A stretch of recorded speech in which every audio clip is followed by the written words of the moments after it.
Olá, começa agora mais um Momento Brasil, o programa da TV UFG e da Rádio Universitária que aborda questões relevantes em pauta em nossa sociedade. Hoje voltamos a falar sobre o projeto de reforma trabalhista proposto pelo governo e sancionado pelo presidente Michel Temer, num período de muita instabilidade política e econômica no Brasil. Portanto, a ideia aqui vai ser entender o que muda com as alterações das leis trabalhistas e quais serão as consequências sociais a partir desta nova legislação. Fique com a gente e confira!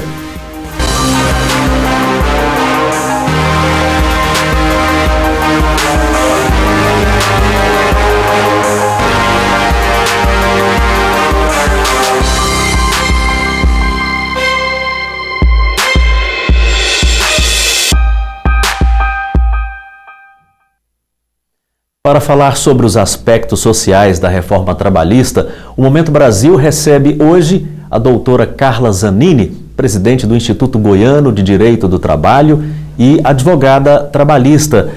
Obrigado pela sua presença, doutora. Seja bem-vinda ao Momento Brasil. Eu que agradeço o convite. Boa tarde a todos os telespectadores. Espero que eu esteja aqui, para estar agregando um pouquinho, tirando um pouquinho de dúvida de quem está assistindo esse programa. Nós não temos dúvidas que sempre agrega a sua presença aqui, doutora. Recebemos também em nosso estúdio o professor da Pontifícia Universidade Católica de Goiás, professor Pedro Pietrafesa. É assim que se fala, professor? É que se fala. Seja bem-vindo ao Momento Brasil. Eu agradeço o convite e também espero contribuir na discussão sobre a reforma trabalhista. O senhor também é cientista político? Sim, eu sou formado da graduação, doutorado em Ciências Sociais, mas o enfoque em Ciência Política. Em Ciência Política. Isso. De maneira geral, qual que é a situação dos direitos trabalhistas no Brasil hoje? Tem uma legislação que foi aprovada, entra em vigor no mês de novembro. E aí já começa a pairar uma dúvida na cabeça das pessoas. O que existe hoje? Tem uma lei que entra em novembro. Como é que fica essa situação? Bom, a legislação trabalhista, ela se consolidou na década de 40, então já há uma larga experiência que nós temos aqui no país de ter um arcabouço institucional, um arcabouço jurídico que possa mediar as relações entre o capital e o trabalho, E durante todo esse período ocorreram algumas transformações na nossa legislação trabalhista. Então acredito que nós temos já uma experiência anterior a essa reforma, nós não estamos no vazio institucional e que agora mais de 100 artigos foram mudados, sofreram algumas transformações, especificamente agora em 2017, e que a gente vai debater o impacto dessas transformações daqui para frente, Então acho que a nossa experiência ela não deve ser esquecida, ela traz uma série de aprendizados do que poderia ser sofrer algum tipo de transformação para melhorar a relação entre capital e trabalho, e essa relação ela não fica entre um e outro, ela muda também todo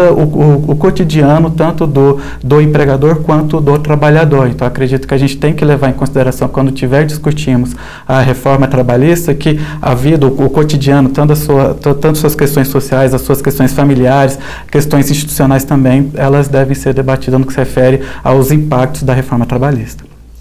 Doutora Carla. Bom, então, assim, eu reafirmo até o que o doutor Pedro estava falando, a CLT, ela chama consolidação das leis do trabalho, exatamente foram direitos consolidados, foram anos de luta, anos de luta dos trabalhadores para estar reivindicando férias, 13º, fundo de garantia mesmo, ele foi instituído na Constituição de 88, então, assim, grandes mudanças realmente virão agora, porque alterou vários aspectos, não só para o empregado, mas para o empregador também. Rotina trabalhista, férias, 13º, hora extra, a questão sindical, o negociado prevalecer sobre o legislado. Então, são várias mudanças. Mas eu acho que nós temos que agora, nesse momento, nós não podemos estar aqui chorando leite derramado. Acho que a gente tem que estar atentando a ajudar estudar, porque vai ser muito construída essa reforma, e tá olhando de uma forma positiva, e não tá só realmente olhando, tá prejudicial ao trabalhador. Não é dessa forma, acho que a gente tem que estar caminhando para uma construção.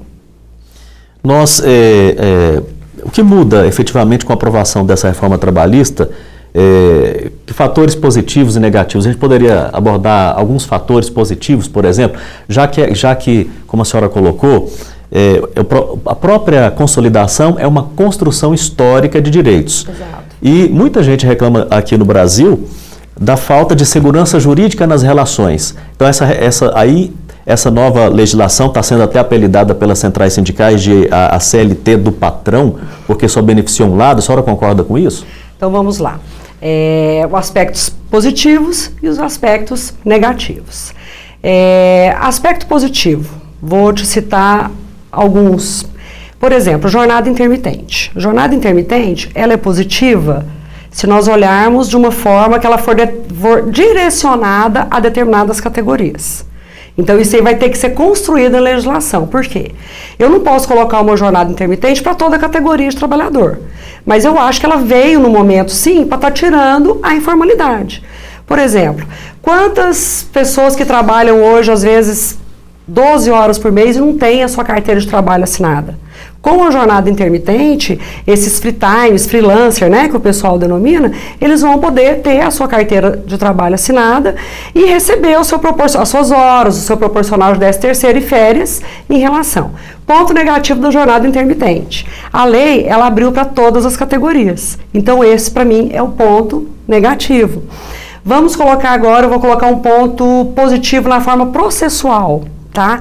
Então, hoje, para um trabalhador ele ajuizar uma ação reclamatória trabalhista, ele pode ajuizar de qualquer forma, ele pode fazer pedidos fantasiosos, ele pode, quando determinada a primeira audiência, se ele quiser, ele não comparece na primeira audiência. E isso é um prejuízo para o empregador. Por quê? Porque hoje, se o empregador não comparece à primeira audiência, ele tem os efeitos da revelia. Então, ele vai ser condenado naquilo que tiver no requerimento da petição. Com a reforma, não. Se o trabalhador não comparecer na primeira audiência, ele vai ter que pagar as custas processuais. Então, já teve um ônus. Se o trabalhador pedir pedidos fantasiosos, ele vai ser condenado por litigante de má-fé e até pagar os honorários advocatícios de sucumbência. Eu concordo com isso, porque hoje nós temos pedidos assim, tudo é dano moral nesse país, né? Virou uma indústria, infelizmente, do dano moral. Pedidos de desvio de função que é fora do padrão. Horas, tem reclamante que entra, empregado que entra falando que trabalhou 24 horas por dia. Isso é humanamente impossível, né? Então vai ter uma certa regulação de pedidos. Então, é um ponto que eu acho que é positivo. Então, tem vários, né? Eu tô citando alguns. A gente vai, ao longo do programa, tratando de diversos aspectos. O senhor concorda com isso, professor?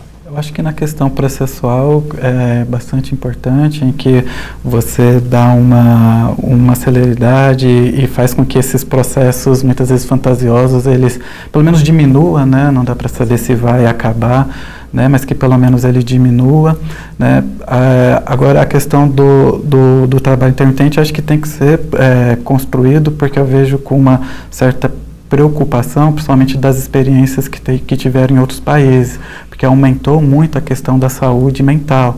Então, as pessoas tiveram uma preocupação de ansiedade muito grande se o telefone tocava para ela ou não, porque o empregador vai ligar com 3 dias de antecedência, né, na nossa legislação, para poder dizer para o empregado o que ele necessita e o tempo que ele necessita.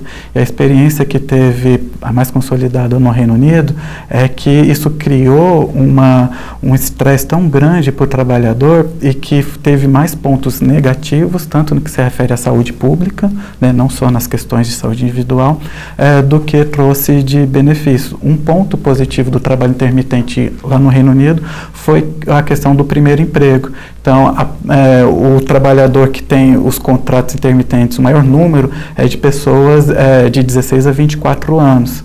Então, o primeiro emprego, ele tá entrando pelo contrato intermitente, né? Então, esse pode ser um ponto positivo, mas eu vejo que tem que ter uma construção que eu vejo com muita preocupação a regulamentação desse tipo de contrato. Ele pode gerar o que está acontecendo em outros locais. A gente sempre fala, não, porque vamos copiar o que tem nos Estados Unidos, que tem lá na Europa, mas tem coisas ruins lá. E o que está acontecendo com o contrato intermitente é que ele está gerando alguns resultados, alguns impactos não tão favoráveis, né? Então, nesse ponto, acho que a gente poderia construir, quem sabe, uma legislação que não seja tão prejudicial ao trabalhador assim, porque nem todas as pessoas, uma grande parte, tem um outro emprego, mas nem todo mundo tem outro emprego, principalmente em períodos de crise. Então, em períodos de crise, aquele trabalho intermitente vai ser a principal fonte de renda daquela pessoa. Então, no final do mês, ele vai ter a condição de pagar o aluguel, de pagar uma prestação qualquer, isso ele fica gerando esse tipo de problema. O nível de insegurança e ansiedade seria altíssimo? Altíssimo. No Reino Unido é altíssimo o nível de ansiedade, principalmente na população mais velha, de meia idade até o fim da sua carreira, que está vivendo sobre o contrato intermitente. Essas pessoas têm um grau de ansiedade muito alto, porque eles não sabem, eles estão numa idade da sua vida que eles têm que pagar ali as suas contas e não tem mais a família para poder ajudar. Então, aonde que ele vai conseguir o dinheiro? Através desse tipo de contrato. E isso poderia impactar, inclusive, no aspecto da futura aposentadoria, já que ele sequer consegue ter a certeza do dia em que vai trabalhar, aposentar, então, poderia tornar-se aí um outro fantasma, então. Sim. É isso, doutora? Impossível. Porque, vejamos, olha, eu achei até interessante, o doutor Pedro colocou aqui a questão do Reino Unido, né? Eu fiz um estudo na Carta do Trabalho de Portugal. E é muito interessante a forma que Portugal prevê a questão, que lá é a jornada flexível. Então, por exemplo, em Portugal, quando vai contratar um trabalhador para a jornada intermitente, o trabalhador já sabe se vai ser no período matutino ou vespertino. Então, já é um ponto positivo. Ele consegue se organizar. Outro ponto da jornada flexível em Portugal. Tem que ter pelo menos, quando vai contratar, pelo menos 1/3 da jornada diária. Então, o trabalhador já sabe que pelo menos 3 ou 4 horas ele vai estar realizando. Ou seja, ele consegue programar. Da forma que está hoje, a jornada intermitente, conforme a lei colocou, é muito complicada a aposentadoria. Porque hoje, assim, quem já trabalha as 44 horas normais, toda hora nós estamos tendo aí, vamos ter uma reforma horrorosa na Previdência, né? Imagina quem vai trabalhar 10 horas. 8 horas, 5 horas, porque a lei ela ficou muito aberta. Ela não falou, contratos por ela falou contratos por meses, dias, né? E horas. Só que ela não falou qual que é o limite mínimo, qual que é o limite máximo. Como é que vai ser realmente a aposentadoria da jornada intermitente? Ela deixou muita coisa aberta. Nós vamos para um intervalo e eu quero retomar no próximo bloco, como é que é essa construção? Para a gente responder no próximo bloco, é através de súmula? Como é que do ponto de vista jurídico, como é que é essa construção? Já que tem tanta coisa em aberto que nós vamos estar trazendo aqui. Então, Momento Brasil vai para o intervalo, é rapidinho, a gente espera por você, não saia daí.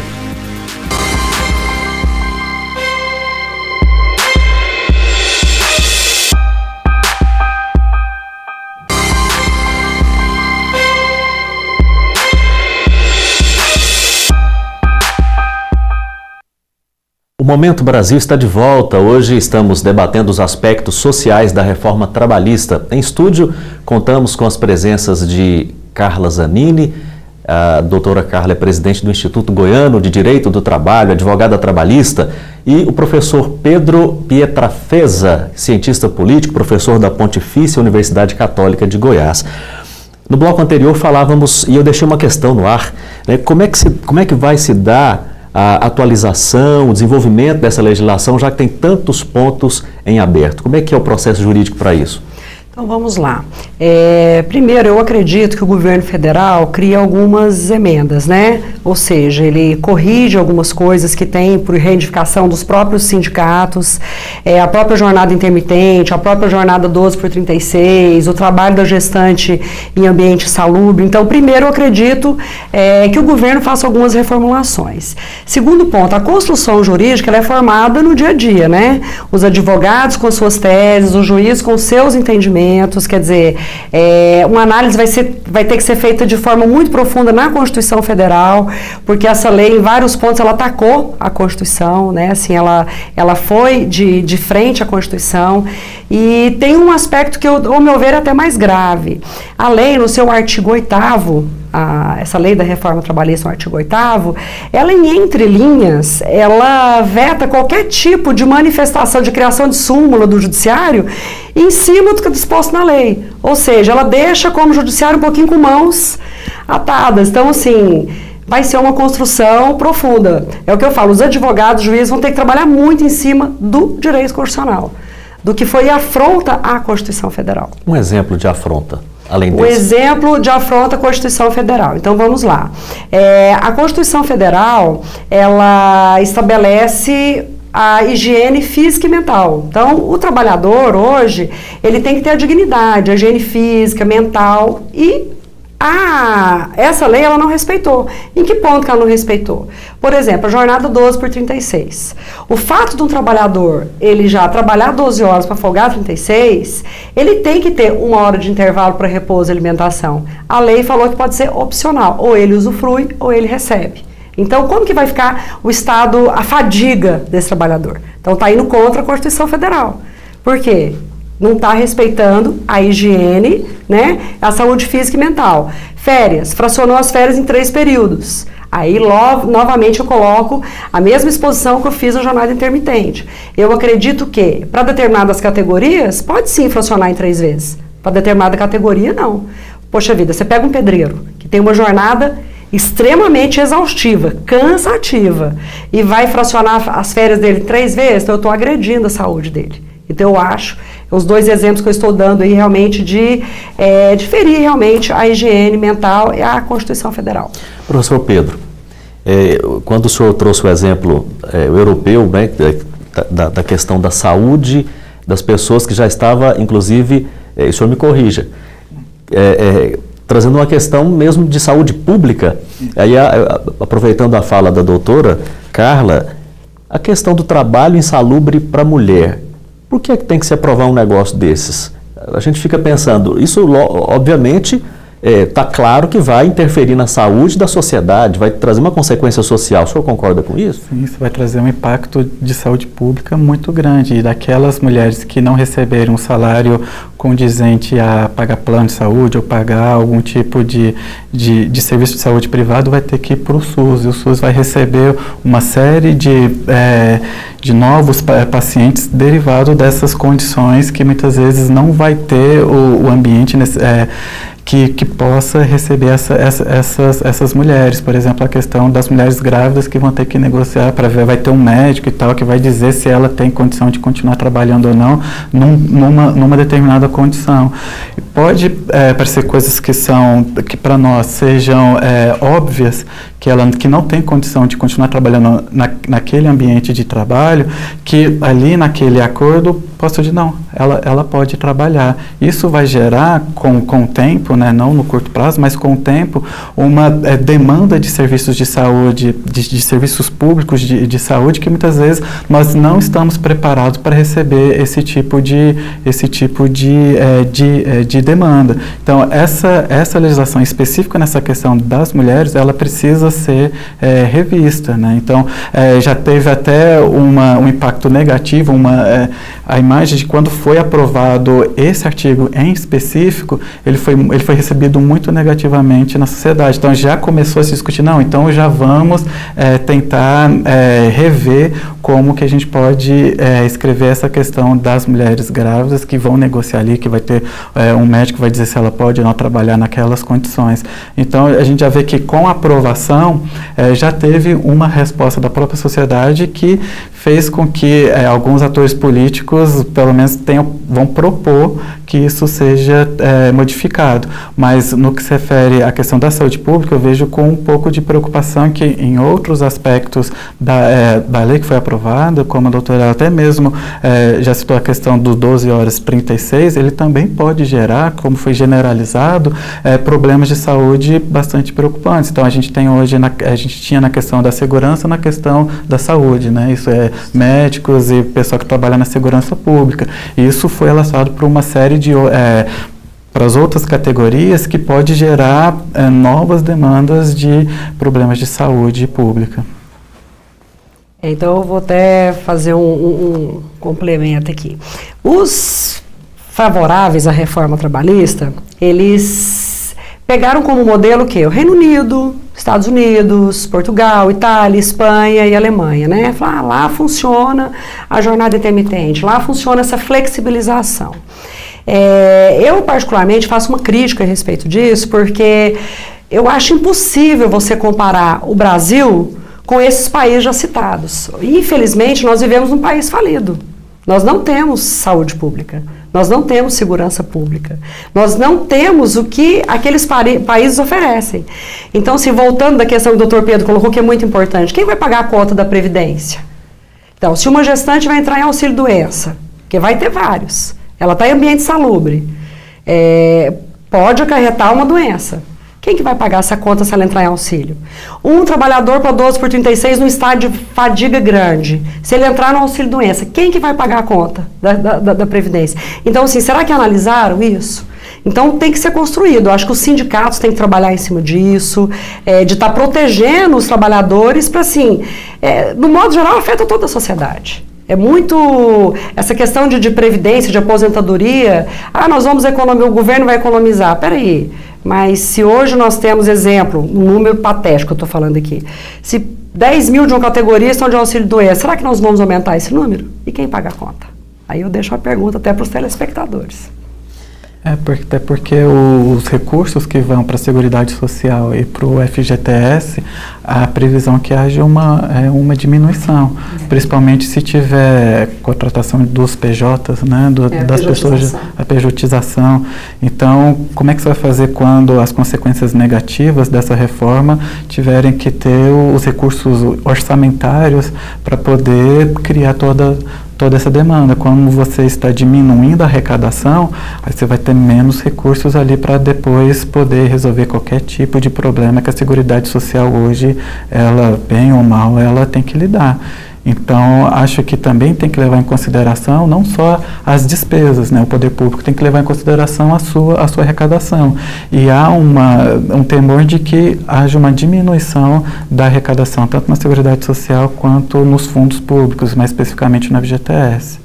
Doutora, nos ajude a lembrar aqui o que é pejotização e como se aplica essa lei. Então, vamos lá. A pejotização... salvo engano agora com a nova lei, acho que é o artigo 452B. E o artigo 452B, ele fala que o trabalho autônomo, mesmo com exclusividade e de forma não eventual, ele vai ser considerado um trabalhador autônomo. Então, assim, eu vou explicar o que significa isso. O artigo 3º da CLT, ele fala que considera-se empregado quem? Aquele trabalhador que exerce o trabalho de forma pessoal, ou seja, ele que realiza as atividades, ele exerce o trabalho de forma onerosa, ou seja, é a empresa realmente que paga, o empregador que paga a prestação de serviço. Ele exerce a atividade de forma não eventual, ou seja, continuamente. E ele exerce o trabalho com subordinação. O que é subordinação? Ele recebe ordens. Aí vem esse artigo que coloca o trabalhador autônomo e fala que mesmo sem exclusividade, aí tá aí tudo bem, só que ele coloca de forma não eventual, ou seja, eu posso contratar um trabalhador, uma pessoa jurídica individual, para ela prestar serviço para mim, porque a lei agora ela está falando que ele pode, mesmo de forma não eventual, ou seja, contínua, e exclusivo, ele não vai ser considerado trabalhador. Isso vai abrir uma margem muito grande para fraudes trabalhistas. Porque enquanto eu contrato um trabalhador nos moldes do artigo 3º, como eu citei agora, um carteira assinada, o empregador que quer fraudar, ele fala, não, vou contratar um autônomo, a lei está me dando essa brecha agora. Então, eu peço para ele abrir o MEI, emitir a nota fiscal e eu não vou ter nenhum encargo com ele. Essa é a pejotização. Esse não ter nenhum encargo, já que está contratando um MEI, um microempreendedor individual, quantos por cento representaria em termos de financeiros, economia para o empreendedor que deixa de contratar um trabalhador nos moldes da CLT, carteira assinada, direito de férias e tal, e passa a contratar dessa forma pejotizada? Quantos por cento de economia? Então, isso depende muito da forma de tributação que a empresa está inserida. Porque se a empresa está inserida no Simples, é uma tributação mais baixa. Se ela está no lucro presumido, é mais alta. Mas eu acho que pelo Simples, salvo engano, acho que gira em torno de 8 a 12. E o lucro presumido, acho que passa de 30%. Então, depende muito do regime de tributação. Então, é uma forma de economia muito grande. Eu me preocupo muito esse artigo Esse artigo do trabalhador autônomo é uma coisa que me preocupa às vezes mais que a jornada intermitente. Sim, e justamente essa questão de diminuição dos custos que foi o que criou todo o apoio do próprio empresariado a esse projeto a lei, né, a projeto de lei e o relatório que o relator ele apresentou, o substitutivo, né? Então, você tem desde 2014, a CNI, por exemplo, ela lançou uma série de relatórios demonstrando justamente isso, como que seria o impacto se determinados custos, principalmente no custo da mão de obra, fosse eliminado de todo o processo produtivo, e o quanto que as nossas empresas poderiam ser mais competitivas caso fosse eliminado o custo de mão de obra de até 30%, dependendo da categoria de empresa, né? Se ela é maior, se ela tem um porte maior, ou se ela entra num porte um pouco menor. A gente viu que a economia que ela vai ter não é tão, assim, 8% é muito, mas também não é tão considerável assim, porque 30% de economia com custo de mão de obra é bastante considerável. Mas a gente tem que levar em consideração também o posterior. Bom, a gente está economizando nisso, os salários, a faixa salarial, ela vai ser maior ou menor, o mercado interno, ele vai absorver esses produtos que essas empresas estão produzindo, ela vai ter para quem vender depois. Como é que vai ser esse processo de você, há uma expectativa que haja uma diminuição do salário. Professor, eu quero interrompê-lo com muita educação nesse momento. A gente vai para o intervalo, mas eu quero voltar nesse ponto. Ora, se o salário diminui, as pessoas têm menos salário, vão ter dinheiro para comprar e a economia capitalista, que depende de consumo, vai girar. A gente volta falando desse aspecto. O Momento Brasil vai para o intervalo, mas é rapidinho, não saia daí.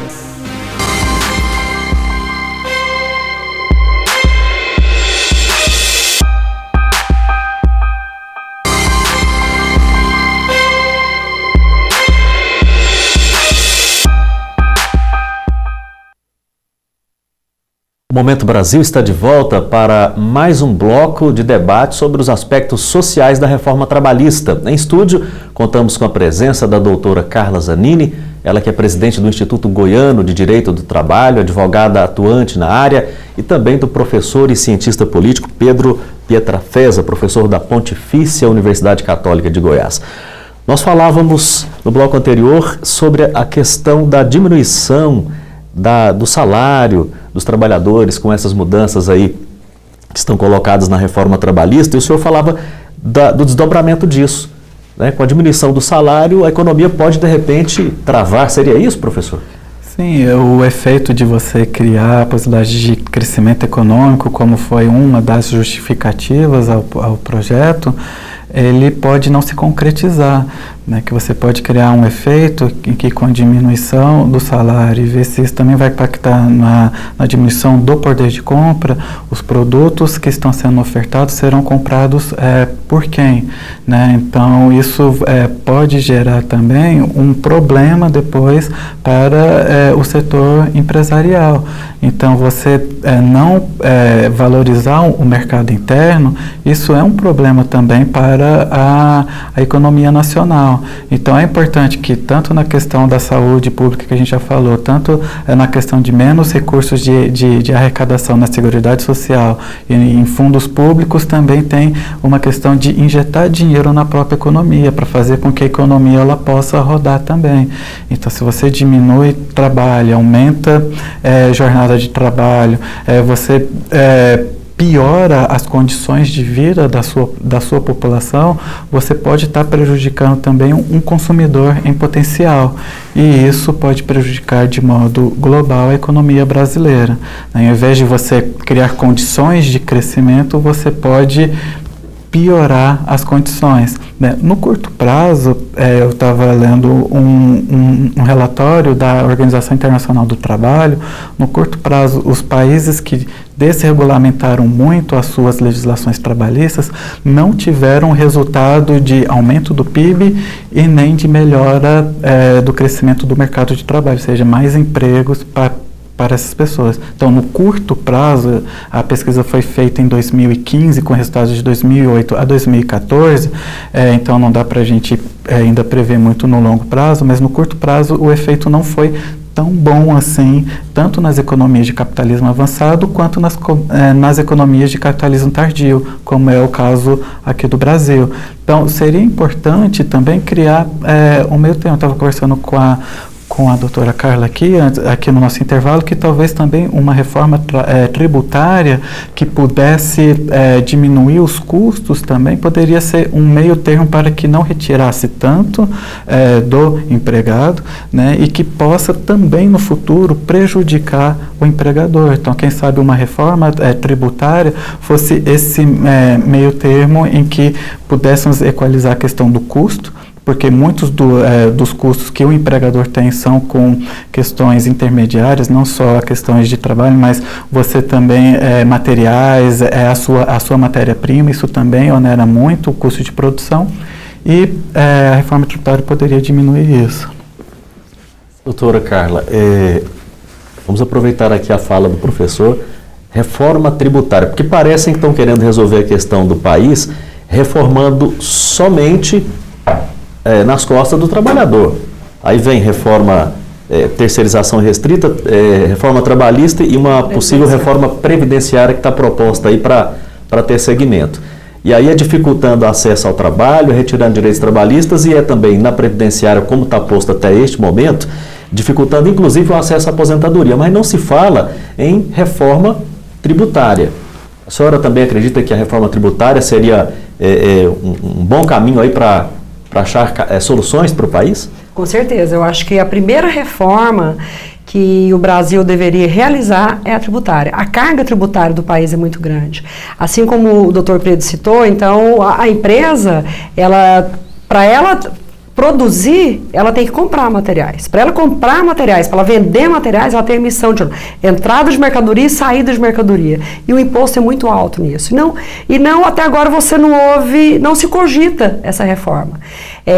Eu não sou contra a reforma trabalhista, quero deixar até bem claro. Eu acho que tem alguns aspectos que realmente são viáveis, precisava realmente, no momento que nós estamos passando. Só que deixou muita brecha, deixou muitos pontos de interrogação. Então, por exemplo, eu falo para você, o que eu sou favorável? Que veio realmente a calhar com o momento que eu acho que é interessante para o empregador e empregado, porque quando a gente fala de reforma, a gente tem que falar em equilíbrio. O que foi bom para o empregado e empregador? Exemplo, hoje é público e notório aquele empregado que chega para o empregador e fala assim, olha, me manda embora, vamos fazer um acordo, me manda embora. Por quê? Porque se esse empregado pede demissão, ele não saca o fundo de garantia, ele perde a multa de 40%, ele perde um monte de direitos. E existe muito isso na prática. A lei agora ela veio e criou uma nova modalidade de rescisão. Então, eles podem chegar num mútuo acordo, isso foi muito bom para o empregador e empregado. O empregado recebe 80% do fundo de garantia e recebe metade dos direitos, ou seja, foi bom para ambas as partes. Sai da ilegalidade. Era de uma forma legal. Então, assim, o que eu quero mostrar para o telespectador é que existem pontos positivos. A própria jornada intermitente, ela é de toda negativa? Absolutamente. Mas o que falta na jornada intermitente, né, doutor Pedro? Falta delimitar quais os segmentos. Eu concordo que seja para o segmento de turismo, que é bar, restaurante, evento de montagem. Eu concordo que seja, por exemplo, para algumas categorias especializadas. Eu até faço uma pergunta aqui para os telespectadores. Quando você vai fazer uma reforma na sua casa, se você pergunta para o empreiteiro, esse pedreiro aqui é CLT? O pedreiro é. Quando chega na fase final, que é o gesseiro, você pergunta para o empreiteiro, o gesseiro é CLT? Não, porque o gesseiro é o quê? Mão de obra especializada. Então, eu acho que tem que delimitar categorias. Falta o quê? É isso que eu falo. Vai ter uma construção em si, mas não é de toda ruim. Agora, reforma tributária tem que sair. Porque senão nós vamos patinar, vai fazer a previdenciária, vai fazer a trabalhista, e o empregador ainda vai continuar pagando muito caro por isso. Assim, eu concordo, inclusive, que tem esses pontos que são extremamente importantes, inclusive determinar esses setores que muitas vezes é até um contrato por projeto, né? Então você tem ali o cara que vai finalizar uma obra, ele está terminando um projeto que talvez pudesse regulamentar esse tipo de setores, essas pessoas que também trabalham em restaurantes, bares, eventos de um modo geral, turismo de um modo geral, que tem uma questão de sazonalidade muito forte. Né? E acho que isso é importante que seja regulamentado.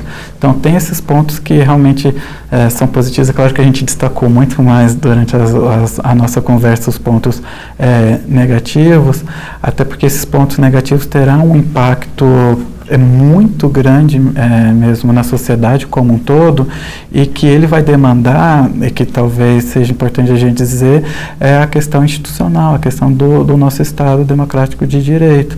Então, seja a construção de uma teia muito importante de relação que, claro que com o tempo perdeu a representatividade que foram os sindicatos, que também nessa reforma não buscou maneiras de melhorar a relação entre o sindicato e os seus representados, que claro, teve problemas muito grandes durante o tempo de perda de representatividade. Outra questão do poder judiciário, do juiz ficar muito amarrado, as súmulas ficarem muito limitadas, elas deixarem de existir. Então, isso cria problemas institucionais do nosso Estado que é importante da gente ser ressaltado. Outra questão das finanças, né? A gente fala tanto em não ter que os gastos eles sejam racionalizados, mas aí você só pega a questão da despesa e uma grande questão da nossa arrecadação, ela está sendo limitada. Então, assim, esses pontos que a doutora Carla levantou são extremamente importantes e positivos que a reforma trabalhista trouxe, mas a gente tem que levar em consideração também entre esses outros aspectos. Na prática, como é que vai ser a negociação entre empregadores e empregados? Como é que é isso na prática? É uma novidade? Como é que é isso? Então, vamos lá. A lei, ela mudou, né? Mudou a partir do dia 11 de novembro. O negociado vai prevalecer sobre o legislado. Então, o que significa isso? Aquilo que o sindicato dos empregados e empregadores firmarem norma coletiva vai prevalecer sobre a norma federal. É lógico, tem alguns aspectos que eles falam que você não pode estar negociando. Por exemplo, você não pode negociar sobre fundo de garantia, sobre seguro-desemprego, férias. Eu acho interessante que eles falam que não pode negociar sobre a saúde e higiene do trabalhador, sendo que a própria lei já negociou, né, sobre a saúde e higiene do trabalhador. Então, assim, a partir de então, a norma coletiva ela vai ter uma prevalência sobre o legislado. O que me preocupa? A contribuição sindical agora, ela não é mais obrigatória, ela passa a ser facultativa. O que é essa contribuição? É aquela que anualmente o empregado, salvo engano, no mês de março, ele repassa uma parte um dia de trabalho para o sindicato. Com a reforma, tiraram essa obrigatoriedade. Ponto positivo, sem fazer juízo de mérito a nenhum sindicato, por favor. Vai fortalecer o sindicato, porque eles vão começar a lutar mais. Tem sindicatos que atuam de uma forma extremamente positiva, mas existem sindicatos que estavam extremamente acomodados. Então, eu acho que o fato de retirar a contribuição vai fazer com que esses sindicatos que estavam acomodados comecem agora a reivindicar direitos dos seus empregados, para aqueles que eles representam. Então, fazer acordos realmente de forma positiva, realmente estar ali representando os empregados. Ele vai ter que conquistar o empregado agora. Então, eu achei interessante nesse aspecto.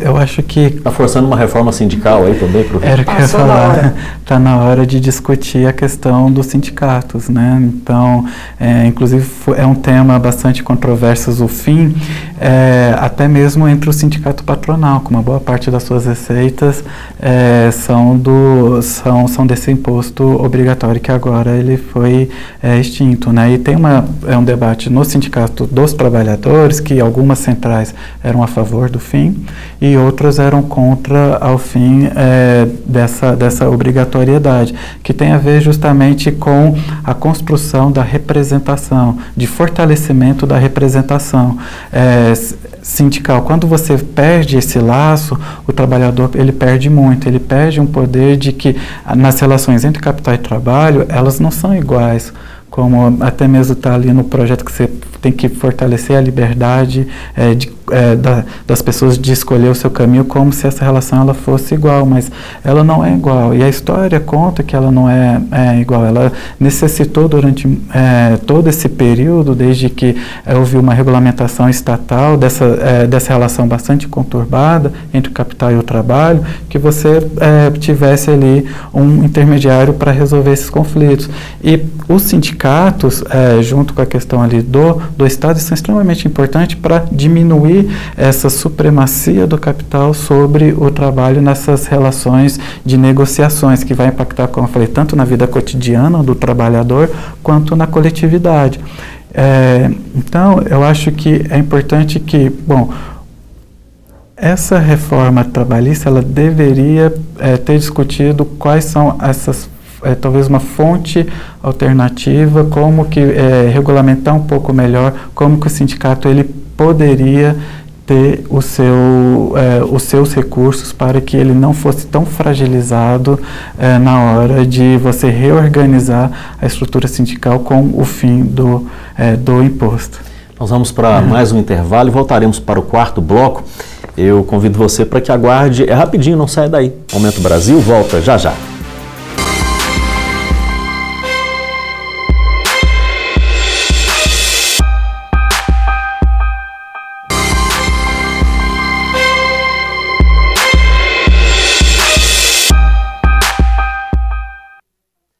O Momento Brasil está de volta. Hoje estamos debatendo os aspectos sociais da reforma trabalhista. Em estúdio, contamos com as presenças da doutora Carla Zanini, presidente do Instituto Goiano de Direito do Trabalho, advogada atuante na área, e também do professor Pedro Pietrafesa, professor da Pontifícia Universidade Católica de Goiás, cientista político. Professor, no bloco anterior, o senhor falava que seria interessante se a legislação tivesse previsto em relação aos sindicatos, às centrais sindicais, porque está claro para todo mundo e tudo aquilo que a gente lê que as centrais sindicais saem bastante enfraquecidas neste primeiro momento do ponto de vista financeiro, dos recursos. Sim, e os sindicatos, aqueles que se dedicam a uma representação, aquele que tem todo um engajamento de melhorar a condição de vida do trabalhador, ele não está sendo necessariamente contra o crescimento econômico. Ele está, inclusive, fazendo com que não só as condições de trabalho sejam melhor, mas até mesmo a produtividade da própria empresa, ela amplie a sua produtividade e o seu lucro. Uma vez que se os empregados eles têm não só boas condições de trabalho, boas relações de trabalho, uma boa saúde, um bom convívio social, ele pode melhorar, inclusive, a produtividade dessa empresa. Então, os sindicatos, eles são importantes, e quando você elimina, né, o financiamento, inclusive, assim, a CUT, ela tem desde a década de 80 um posicionamento a favor do fim da contribuição obrigatória do sindical. Outros sindicatos não têm a mesma posição.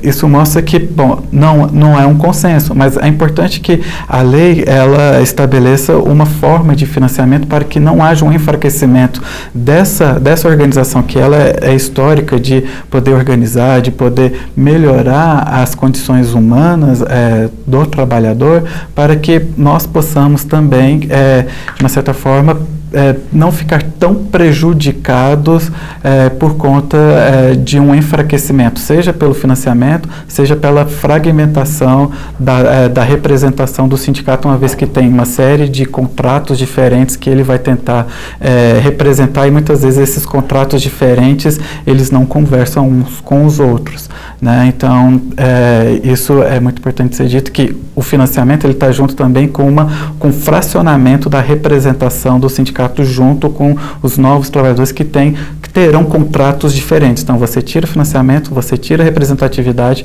e você enfraquece essa organização política, né, de representação de classe, que pode contribuir também para o sistema produtivo. Professor Pedro, o senhor trouxe uns gráficos. Sim, eu trouxe uns gráficos para que a gente possa demonstrar, num primeiro momento, que em outros países, nesse período de crise que ocorreu no âmbito internacional, foi feita uma pesquisa pela Organização Internacional do Trabalho em 111 países que fizeram reformas na sua legislação trabalhista. Então, eu trouxe o gráfico para mostrar quais os assuntos, né, que ocorreram o maior número de mudanças na legislação, o impacto que isso teve na geração de empregos, de novo, no curto prazo, e eu trouxe mais 2 gráficos para falar do rendimento mensal do Vamos trabalhador. então a este primeiro gráfico? Ótimo. Vamos lá? Então, eu trouxe aqui, infelizmente ele está em inglês, eu peço desculpa ao telespectador, mas eu vou aqui traduzir para vocês. Essas colunas, elas representam os temas em que ocorreram as mudanças na legislação. Então, tanto na demissão coletiva, nos contratos permanentes, contratos temporários, nas horas de trabalho, outras formas de emprego e nas negociações coletivas, foram os 6 temas em que ocorreram as mudanças nesses 111 países de 2008 a 2014, quando o mundo, de um modo geral, teve a crise econômica que já foi bastante discutida. Então, durante a crise, o período de crise, a OIT ela chegou a essa conclusão, é um período em que ocorre um maior número de mudanças na legislação trabalhista, justamente para ir se adaptando às novas realidades dos ciclos econômicos em que você tem as crises, depois você tem um período de adaptação e você tem um período ali de estabilização e crescimento econômico. Isso tudo tem que ser, foi nesse século XX, acompanhado dessas reformas na legislação trabalhista. Então, esse primeiro gráfico demonstra isso. Pegando aqui na América Latina, a gente vê um enfoque muito maior, tanto em reformas nos contratos permanentes, quanto em reformas nas negociações coletivas, que a nossa reforma trabalhista desse ano, né, ela trouxe um ponto muito central, é a questão das negociações coletivas. O próximo gráfico, ele diz respeito de novo, desculpa por estar em inglês, ele diz respeito aos impactos que isso teve na geração de emprego. O que está em azul claro significa que houve uma diminuição na regulamentação das leis trabalhistas. O que está em cinza, houve um aumento da proteção social. Esse primeiro lado aqui mostra que na média, houve um aumento do número de desemprego nos países que adotaram uma diminuição da regulamentação trabalhista. Isso foi muito grande, e nos países que houveram um aumento da regulação, o desemprego aumentou, mas num nível menor. Na coluna do meio mostra que houve uma melhora do emprego menor, né, nos países que desregulamentaram muito a sua legislação trabalhista, e houve quase zero uma melhora na média do emprego em quem aumentou a regulamentação trabalhista. Isso mostra que no curto prazo, tanto a melhoria da proteção social quanto a desregulamentação não trouxe tanto emprego assim, mas houve uma pequena, foi menos pior em quem protegeu mais. Acho que a gente pode seguir. Sintetizar. Na verdade, esses gráficos, eles sintetizam aquilo que a gente já vem discutindo no programa. Isso. Teve crise econômica, mexe no direito trabalhista, assim, eu estou percebendo a relação direta. A crise econômica mexe em direito trabalhista e o resultado não foi a médio prazo o esperado, que foi a geração de empregos. Doutora, tem algum assunto, de um assunto tão amplo, né, tão vasto, que é 100 artigos alterados, mas o que a gente poderia falar que nós ainda não falamos nesse curto espaço de tempo do Momento Brasil? Então, como você mesmo citou, muita coisa, né? São muitas alterações, e infelizmente o tempo é pouco, não tem como a gente estar abordando artigo por artigo que realmente foi modificado. Mas o que eu deixo aqui? Com a aprovação da reforma, nós ouvimos muito burburinho de empregador falando assim, agora beleza, né? Que maravilha, agora afrouxou tudo, posso contratar de qualquer forma, agora ficou ótimo, né? Oba, não precisa assinar carteira, não precisa fazer nada. Não é bem assim, tá? Não é bem assim. Temos uma reforma trabalhista? Temos uma reforma trabalhista que vai entrar em vigor no dia 11 de novembro, no qual foram alterados mais de 100 artigos da CLT, modifica várias relações de empregador e empregado, foi instituído novos contratos de trabalho, alterou jornada de trabalho, criou uma nova forma de rescisão, fracionamento de férias. Então, o que eu acho que eu deixo de recado para o telespectador? Os contratos de trabalho hoje devem ser feitos de uma forma ímpar. Não pode ser como era feito antigamente, porque muito será construído.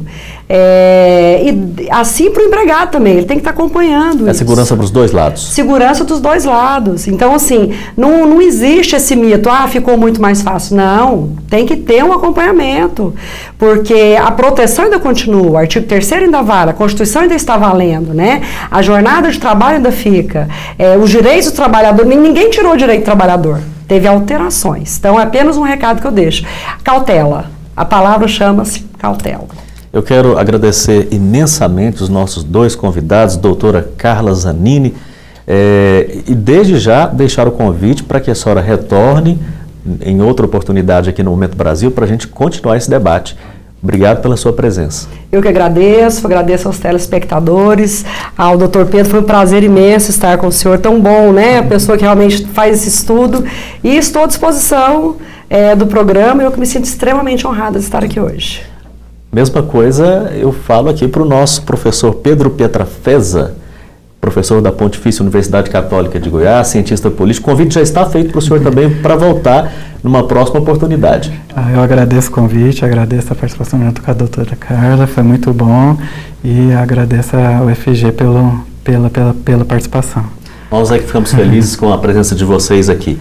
O Momento Brasil de hoje está chegando ao fim, mas você pode continuar ligado na Rádio Universitária 870 AM e na TV UFG, canal 15 da TV Aberta e 21 da NET Goiânia. Se você deseja rever este ou outros episódios, basta acessar www.tvufg.org.br, onde todos os episódios do Momento Brasil e de outros programas da TV UFG estão disponibilizados para visualização e é de graça.